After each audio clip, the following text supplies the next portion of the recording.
Hi ಎಲ್ಲರಿಗೂ ನಮಸ್ತೆ, welcome to my channel. Vangibath ಮಾಡೋದು ಹೇಗೆ ಅಂತ ನೋಡೋದ ಬನ್ನಿ.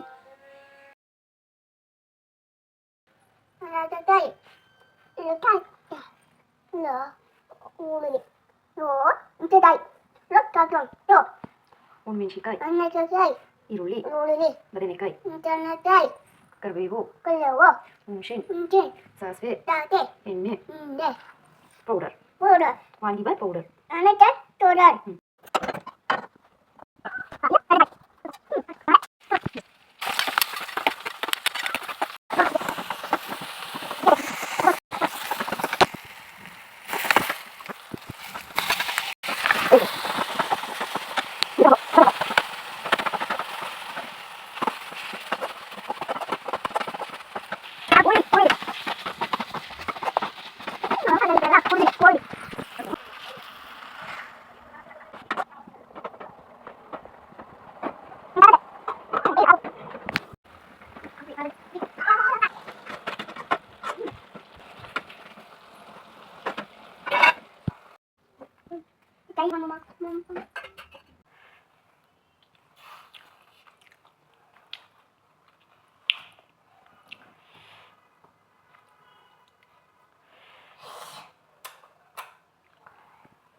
Thank you for watching.